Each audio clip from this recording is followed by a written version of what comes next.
चौथा सूत्र, ईशावास्य मिदं सर्वं यात्किच्छ जगत्याम जगत।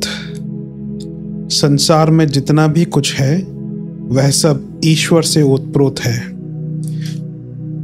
पिछले सूत्रों में आत्मस्वरूप और उसके आवरणों से जिज्ञासुओं को परिचित कराने का प्रयत्न किया गया है। इस सूत्र में आत्मा और परमात्मा का संबंध बताने का प्रयत्न किया जाएगा। अब तक जिज्ञासु अहम का जो रूप समझ सके हैं, वास्तव में वह उससे कहीं अधिक है। विश्वव्यापी आत्मा परमात्मा महतत्व परमेश्वर का ही अंश है।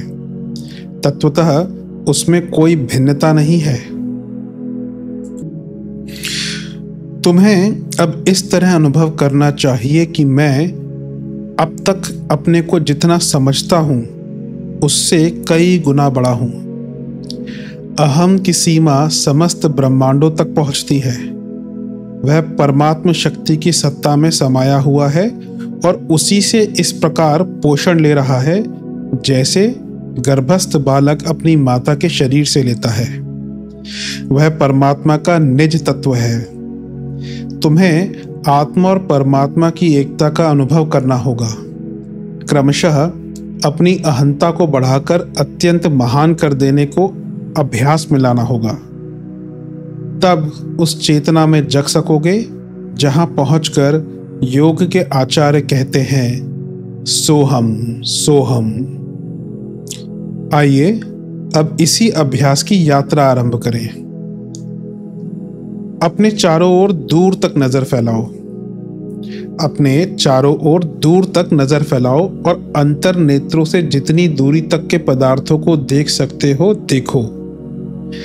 अंतर प्रतीत होगा कि एक महान विश्व चारों ओर बहुत दूर तक फैला हुआ है।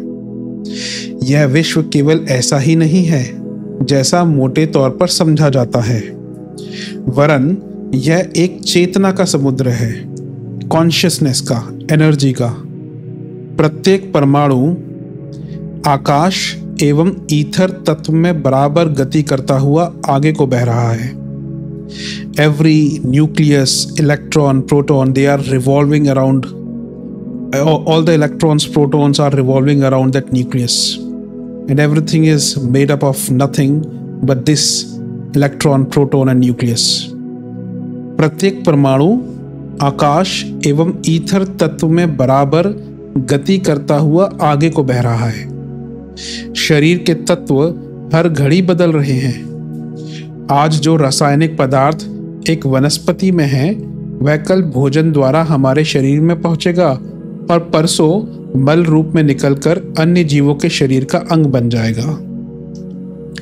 डॉक्टर बताते हैं कि शारीरिक कोश हर घड़ी बदल रहे हैं।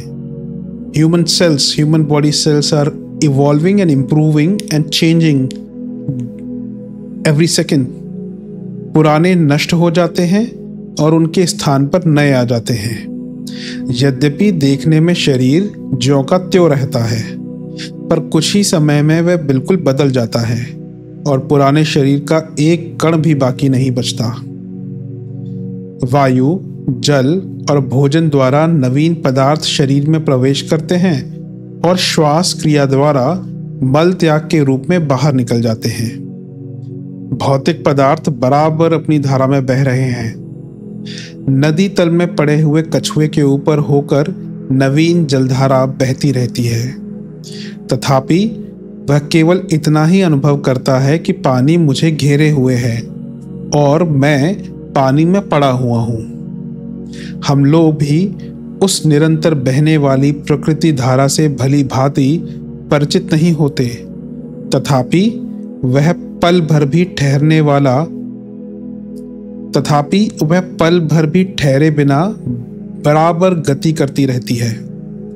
यह मनुष्य शरीर तक ही सीमित नहीं, वरन अन्य जीवधारियों, वनस्पतियों और जिन्हें हम जड़ मानते हैं उन सब पदार्थों में होती हुई आगे बढ़ती रहती है। हर चीज हर घड़ी बदल रही है। कितना ही प्रयत्न क्यों ना किया जाए, इस प्रवाह की एक बूंद को क्षण भर भी रोक कर नहीं रखा जा सकता। यह भौतिक सत्य आध्यात्मिक सत्य भी है। फकीर गाते हैं, यह दुनिया आनी जानी है। भौतिक द्रव्य प्रवाह को तुम समझ गए होगे। यही बात मानसिक चेतनाओं की है। विचारधाराएं, शब्दावलियां, संकल्प आदि का प्रवाह भी ठीक इसी प्रकार जारी है। जो बातें एक सोचता है वही बात दूसरे के मन में उठने लगती है। दुराचार के अड्डों का वातावरण ऐसा घृणित होता है कि वहां जाते जाते नए आदमी का दम घुटने लगता है। शब्द धारा अब वैज्ञानिक यंत्रों के वश में आ गई है। रेडियो, वायरलेस शब्द लहरों का प्रत्यक्ष प्रमाण है। मस्तिष्क में आने जाने वाले विचारों के अब फोटो लिए जाने लगे हैं। Kirlian's cameras, I hope you are aware of it. It can take the photograph of your aura, of your body's aura. That is already in place. मस्तिष्क में आने वाले विचारों के अब फोटो लिए जाने लगे हैं, जिससे यह पता चल जाता है कि अमुक आदमी किन विचारों को ग्रहण कर रहा है और कैसे विचार छोड़ रहा है। बादलों की तरह विचार प्रवाह आकाश में मंडराता रहता है और लोगों की आकर्षण शक्ति द्वारा खींचा व फेंका जा सकता है। यह विज्ञान बड़ा महत्वपूर्ण और विस्तृत है। इस पुस्तक में उसका वर्णन करना कठिन है। मन के तीनों अंग प्रवृत्त मानस, प्रबुद्ध मानस और आध्यात्मिक मानस भी अपने स्वतंत्र प्रवाह रखते हैं। अर्थात यूं समझना चाहिए कि नित्यः सर्वगतः स्थाणुर्चलोऽयं सनातनः। आत्मा को छोड़कर शेष संपूर्ण शारीरिक और मानसिक परमाणु गतिशील हैं। ये सब वस्तुएं एक स्थान से दूसरे स्थान को चलती रहती हैं। जिस प्रकार शरीर के पुराने तत्व आगे बढ़ते हैं और नए आते रहते हैं, उसी प्रकार मानसिक पदार्थों के बारे में भी यही समझना चाहिए। उस दिन आपका निश्चय था कि आजीवन ब्रह्मचारी रहूंगा। आज विषय भोगों से नहीं आगाते। उस दिन निश्चय किया था कि अमुक व्यक्ति की जान लेकर अपना बदला चुकाऊंगा। आज उनके मित्र बने हैं। उस दिन रो रहे थे कि किसी भी प्रकार धन कमाना चाहिए।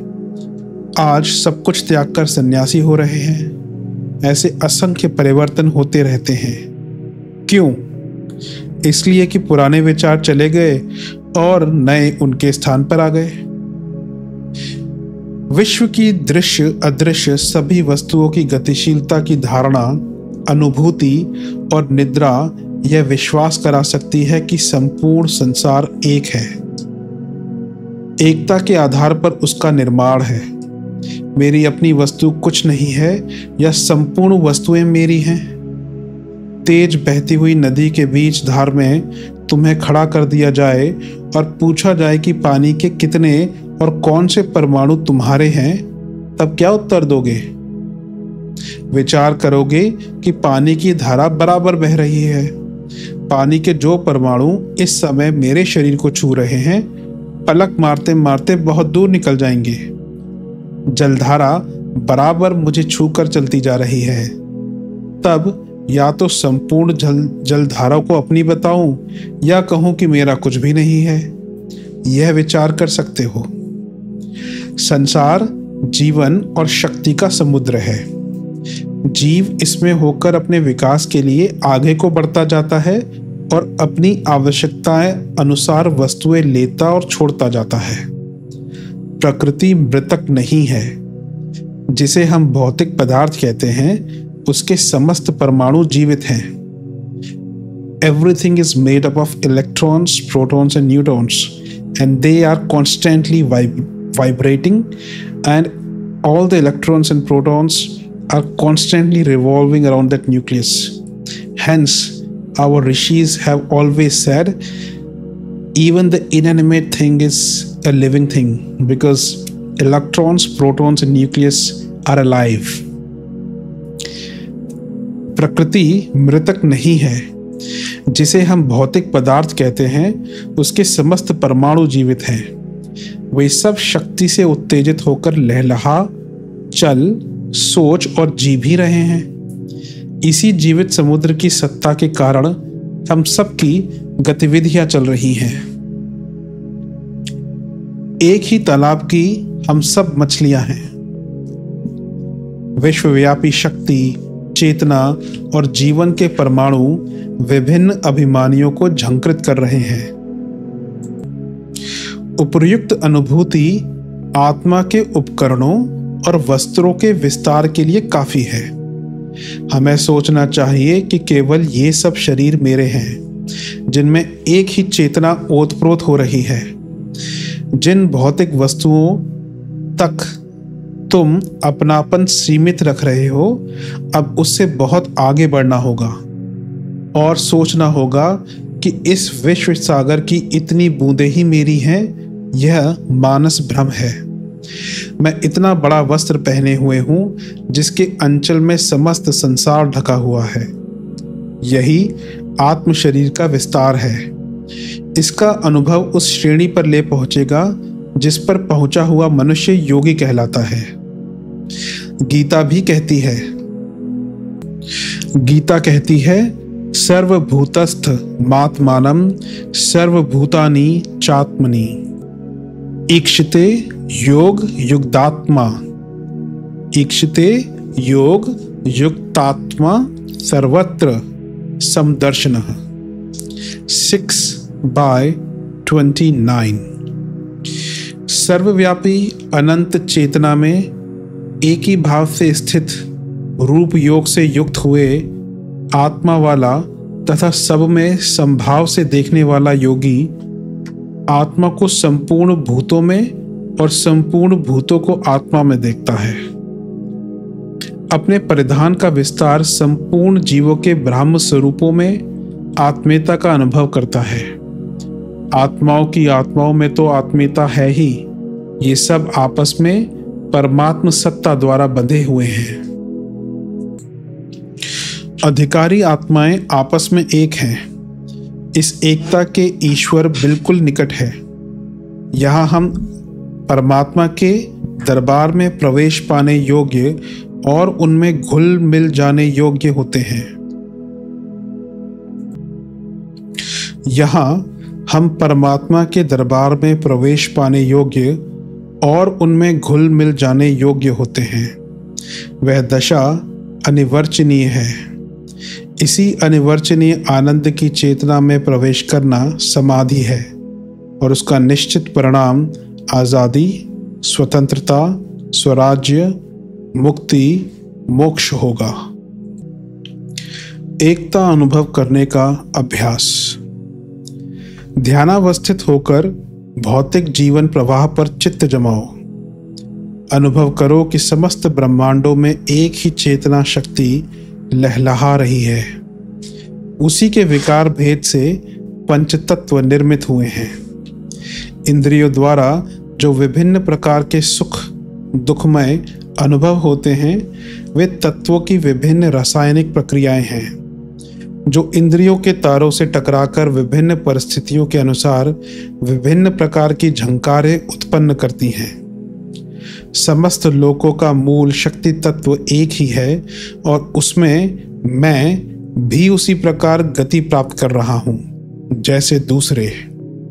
यह एक सांझे का कंबल है जिसमें लिपटे हुए हम सब बालक बैठे हैं। इस सच्चाई को अच्छी तरह कल्पना में लाओ। बुद्धि को ठीक ठीक समझने और हृदय को स्पष्टतः अनुभव करने दो। स्थूल भौतिक पदार्थों की एकता का अनुभव करने के बाद सूक्ष्म मानसिक तत्व की एकता की कल्पना करो। वह भी भौतिक द्रव्य की भांति एक ही तत्व है। तुम्हारा मन महामन की एक बूंद है। जो ज्ञान और विचार मस्तिष्क में भरे हुए हों, वे मूलतः सार्वभौम ज्ञान और विचारधारा के कुछ परमाणु हैं और उन्हें पुस्तकों द्वारा, गुरुमुख द्वारा या ईथर आकाश में बहने वाली धाराओं से प्राप्त किया होता है।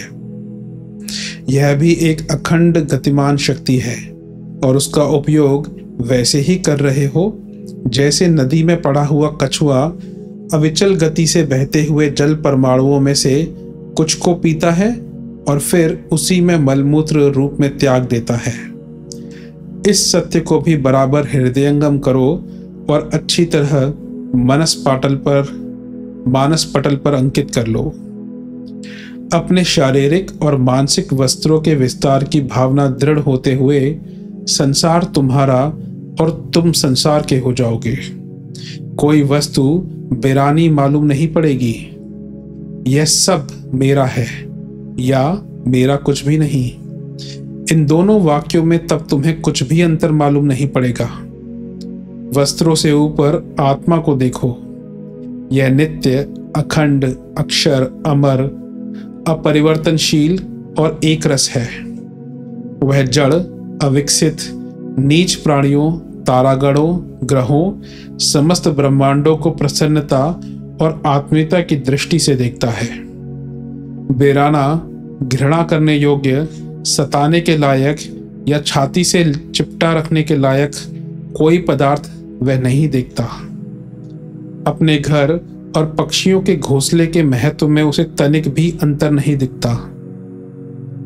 ऐसी उच्च कक्षा का प्राप्त हो जाना केवल आध्यात्मिक उन्नति और ईश्वर के लिए ही नहीं वरन सांसारिक लाभ के लिए भी आवश्यक है।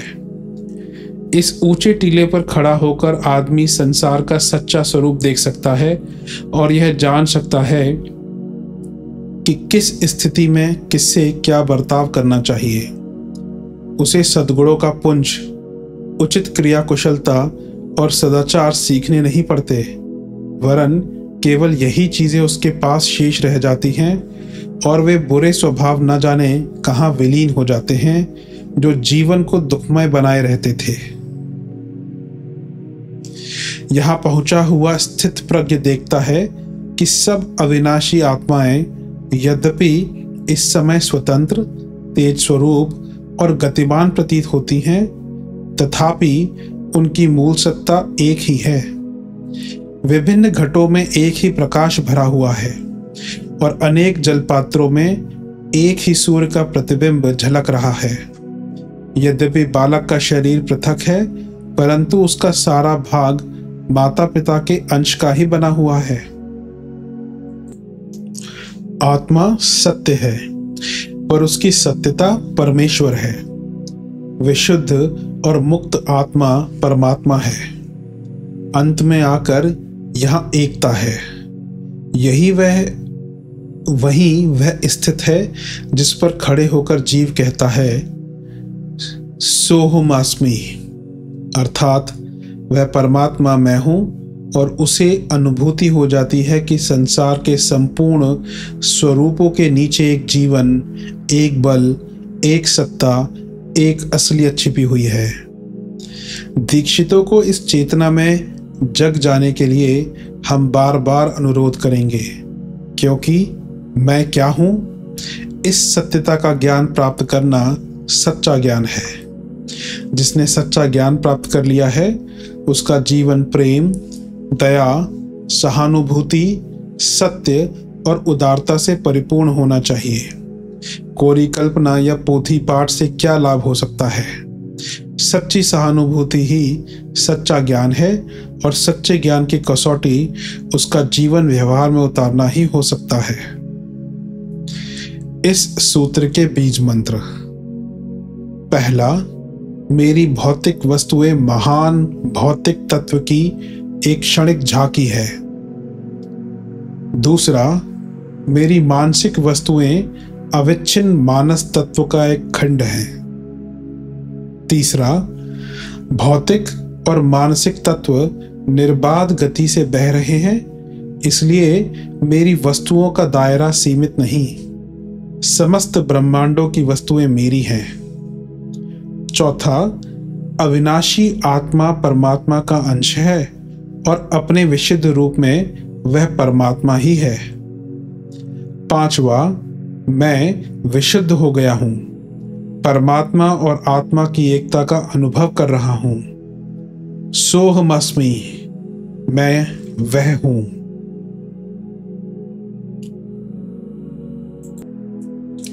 अमर हो तुम, अमरत्व को पहचानो। पिता के वंश, ऐश्वर्य, गुण, शक्ति और सामर्थ्य के अनुरूप बालक अपने जीवन स्तर का निर्माण प्रारंभ करता है। उसके स्वाभिमान, रहन सहन, खान पान, वेशभूषा में पिता की आत्मस्थिति का अधिकांश प्रभाव होता है। धनी पिता का पुत्र सुंदर वस्त्र पहनता है, अच्छा खाना खाता है। चलने यात्रा करने में भी उसकी शान शौकत अन्यों से भिन्न होती है। जैसा बाप करता है प्रायः उसी का अनुकरण बेटे किया करते हैं। भिखारी के बेटे की स्थिति भिखारी जैसी होती है। फटे कपड़े, अस्त व्यस्त बाल, रूखा शरीर, सब कुछ ठीक भिखारियों जैसा। इससे अधिक शान का जीवन बिताना भला वह भिखारी का बालक क्या जान सकता है, जिसने जीवन में ना अच्छा भोजन देखा हो, ना अच्छे वस्त्र पहने हो और ना आलीशान मकान में रहने का सौभाग्य ही मिला हो। शील, गुण और आचरण अधिकांशतः व्यक्तियों को पैतृक संपत्ति के रूप में ही मिला करते हैं। यह उत्तराधिकार मनुष्य को भी ठीक इसी रूप में मिला है। परमात्मा का पुत्र होने के नाते उसे वे सारी निधियां मिली हैं जिनसे वह सांसारिक जीवन सुख, सुविधा और शान के साथ बिता सकता है। परमात्मा के जो गुण और शक्तियां बताई जाती हैं वे मनुष्य में, आत्मा में भी ठीक उसी तरह सन्निहित हैं। ऐसे कोई अधिकार शेष नहीं जो ईश्वर ने अपने युवराज को ना दिए हों। वह अपने बेटों को निराश्रित, निरीह और निर्बल कैसे देख सकता था। अपनी संपूर्ण शक्तियों का अनुदान उसने अपने बेटे मनुष्य को दिया ताकि वह इस संसार में उल्लास का जीवन जी सके, स्वयं सुख भोग कर आने वालों को भी वैसा ही उत्तराधिकार सौंपता हुआ जा सके। आत्मदर्शी ऋषियों की लेखनी आत्मा की महत्ता प्रतिपादित करते हुए थक गई, पर कथानक पूरा ना हो पाया। शक्तियों की सीमा को नेति नेति कहकर पुकारना पड़ा, क्योंकि वे वर्णन भी कब तक करते।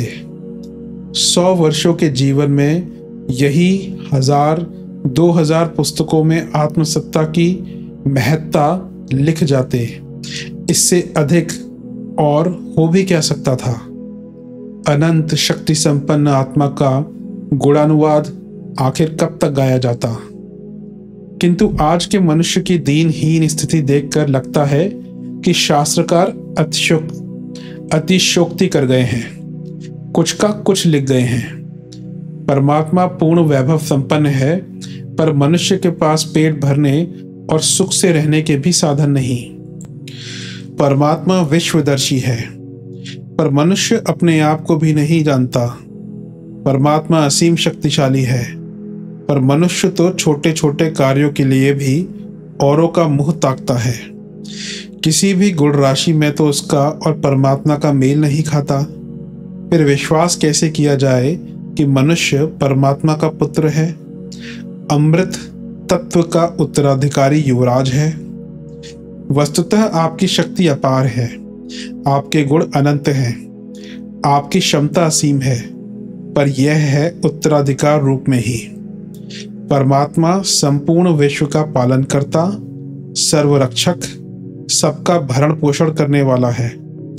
इसलिए उसे भी यह सतर्कता बरतनी पड़ती है कि वह अपनी शक्तियां योग्य हाथों में सौंपे और उन्हें भले कार्यों में प्रयुक्त होता हुआ देखे। जब कोई ऐसा उत्तराधिकारी व्यक्ति उसे दिखाई दे जाता है तो अपनी तिजोरी की चाबी भी उसे सौंप देता है। अयोग्य व्यक्तियों को वह अपनी शक्तियां देकर उनका दुरुपयोग होता कैसे देख सकता था। उत्तराधिकार तो किसी अच्छे व्यक्ति को ही दिया जा सकता है। एक पिता की कई संतानें होती हैं, कोई कपटी, कोई चोर, कोई लबार। कई उनमें से शील स्वभाव, गुणवान और आज्ञाकारी भी होते हैं। पिता बड़ी सावधानी से उन सब का निरीक्षण करता रहता है और जिसे योग्य समझता है उसे गृहस्थी का भार सौंपने, सारा धन दे जाने में प्रसन्नता अनुभव करता है। जो उसकी शान, ऐश्वर्य और यश परंपरा से विमुख होकर अकृत्य करता है, उसे देता तो कुछ नहीं, उल्टे उसे दंड और भुगतना पड़ता है। साधारण मनुष्यों की जब यह दशा होती है तो परमात्मा को अधिक कड़ाई, अधिक सावधानी रखनी आवश्यक थी, क्योंकि उसका कार्यक्षेत्र भी तो बहुत बड़ा है। सारे संसार में उसी के बेटे तो विचरण कर रहे हैं। साधारण मनुष्य का बेटा जब अपने पिता की संपत्ति का स्वामित्व पाता है तो उसकी खुशी का ठिकाना नहीं रहता। सबके सामने अकड़ कर शान के साथ चलता है। ना उसे किसी का भय होता है और ना ही कोई अभाव। तो फिर जिसे परमात्मा का उत्तराधिकार मिल जाए, उसकी प्रसन्नता, निर्भयता, वैभव तथा ऐश्वर्य का तो कहना ही क्या। वह चाहे तो सारे संसार के सामने ऐंठ कर, अकड़ कर चल सकता है। उसे भय और अभाव हो भी कहाँ सकता है। मनुष्य स्वभावतः अधोगामी है। इस दृष्टि से यह नियंत्रण रखना जरूरी भी था। पर ईश्वर न्यायकारी भी है। उसने आत्मकल्याण का मार्ग किसी के लिए भी अवरुद्ध नहीं किया। वे साधन सबको समान रूप से मिले जिनके माध्यम से मनुष्य अपने लौकिक तथा परलौकिक दोनों प्रकार के उद्देश्य पूरे कर लेता। वायु, जल, प्रकाश, मेघ आदि का उपभोग सब समान रूप से करते हैं। विचार, अनुभव, स्मृति, दर्शन, श्रवण आदि के साधन भी प्रायः सभी को एक समान ही मिले हैं। इनके द्वारा मनुष्य यदि चाहता तो आत्मविकास कर सकता था, पर उसने किया कहाँ। सब कुछ देखते हुए भी मनुष्य अज्ञानी बना रहा। घटनाएं कई बार घटती रहती हैं, पर उसने कभी विचार करना नहीं चाहा। इसी कारण वह अपनी वर्तमान स्थिति से ऊपर उठ भी नहीं सका है। लोग कहा करते हैं कि जीव जब माता के गर्भ में बंदी की सी स्थिति में पड़ा होता है, तब परमात्मा से अनेक प्रकार की विनती करता है। वह कहता है कि इस जन्म मरण के फंदे से जितनी जल्दी छुटकारा मिले, बंधन से मुक्ति मिले, उतना ही अच्छा है। इसके लिए वह तरह तरह की प्रार्थनाएं करता है, किंतु जब जन्म लेने के बाद इस संसार की हवा लगते ही वह सब भूल जाता है और फिर वही शिष्णोदर परायण जीवन जीने में लग जाता है। लोगों की भूल यह है कि वे अपने आप को ईश्वर का पुत्र होना स्वीकार करना ही नहीं चाहते। विज्ञान का सहारा लेकर लोग प्रत्यक्षवाद की दुहाई देते हैं, किंतु यह खुला हुआ संसार क्या कम प्रत्यक्ष है? जन्म मृत्यु की घटनाएं क्या कम प्रत्यक्ष हैं? जन्म, जरा तथा यौवन का पाना और खो देना भी किसी को विचार प्रदान नहीं कर सकता क्या? ईश्वर का पुत्र होने के नाते मनुष्य असीम आध्यात्मिक शक्तियों और दैवी संपदाओं का स्वामी बन सकता है, किंतु वह अपने को इस स्थिति वाला मानता कब है? अपनी इस दुष्टता के कारण वह मनुष्योचित आचार से भी पतित होकर दुष्कर्म करता है। अपने स्वार्थ के लिए औरों के अधिकारों का अपहरण करता है। खुद का पेट भरे, दूसरे चाहे भूख से मर जाएं। अपना घर भर जाए, दूसरे चाहे कानी कौड़ी के लिए तरसते रहें। इतना ही नहीं, वह अपने से गई गुजरी स्थिति वालों के साथ पैशाचिक उत्पीड़न करता है, दूसरों का खून पीता और अट्टहास करता है। ऐसे दुष्ट पुत्र को परमात्मा अपनी शक्तियां देता भी कैसे? उसे तो दंड ही मिलना चाहिए था, और वही मिला भी है। स्वार्थ और संकीर्णता की दुष्प्रवृत्तियों के रहते हुए मनुष्य परमात्मा का उत्तराधिकारी कैसे बन सकता है? उसे चाहिए था कि वह पैतृक गुणों के आधार मानकर चलता और अपने आप को ईश्वर का पुत्र होना स्वीकार कर ईश्वरीय आदेशों का पालन करता। ईश्वर शक्ति का स्रोत है, उससे संबंध स्थापित करता तो मनुष्य का जीवन शक्ति संपन्न हो जाता। परमात्मा की विशेषताएं उसमें भी परिलक्षित होती। हमारा शाश्वत स्वरूप पीछे पड़ गया है और हम अपने आप को मनुष्य का शरीर मान बैठे हैं। इसलिए शारीरिक सुखों तक ही सीमित भी हैं। शरीर में इंद्रियों के सुख हैं, सो मनुष्य उन्हें भोगने का हर घड़ी इच्छुक बना रहता है। सुख की इस इच्छा में वह अपने विज्ञान में स्वरूप को भूल जाता है। तब जब तक शरीर रूपी साधन अपनी प्रौढ़ अवस्था में रहता है, तब तक हम भोगों की आसक्ति में पड़े रहते हैं। इस बीच अपनी असफलता का दोष औरों के मत्थे मरना सीख जाते हैं और इस तरह संतोष करना चाहते हैं। पर शाश्वत नियम कभी बदलते नहीं। समय पर वृद्धावस्था आनी ही थी, शरीर दुर्बल पड़ना ही था, मौत को आना ही था। उस समय ना किसी को दोष देते बनता है, ना कुछ किए होता है। दुख की स्थिति में, अज्ञान की स्थिति में वह मर जाता है और बार बार इसी चक्कर में पड़ा दुख भोगता रहता है। परमात्मा की सृष्टि में सुख ही सुख है, दुख का नाम भी नहीं है। पर सारे फसाद की जड़ यह है कि लोग अपने वास्तविक स्वरूप को पहचानना ही नहीं चाहते। बेटा अपने धनी बाप से बिछुड़ गया और अपने आप को निर्धन की सी स्थिति में पड़ा हुआ अनुभव करता है। उसका शरीर, प्राण और मन सब अस्त व्यस्त हैं, क्योंकि वह जानता भी नहीं कि उसका बाप कितना व्यवस्थित, कितना विकसित और कितना विशाल है। अपने अमर स्वरूप को मनुष्य पहचान जाए तो ये विशेषताएं उसमें भी तत्काल परिलक्षित होने लगेंगी। दुधारू गाय की बछिया भी दुधारू होती है। मीठे आम की नस्ल में उत्पन्न किया हुआ आम भी उसी गुण वाला होता है। संतरे के पेड़ में नींबू के फल नहीं लगते।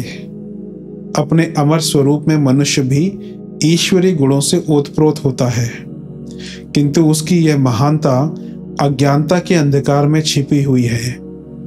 मनुष्य अपने पिता परमात्मा के गुण, ऐश्वर्य और वैभव के अनुरूप अपना जीवन क्रम बनाता तो उसकी शक्तियां भी छिपी हुई ना रहती और वह भी अपने आप को अपने पिता के सदृश ही सत्य, चित्त और आनंद के रूप में पाता।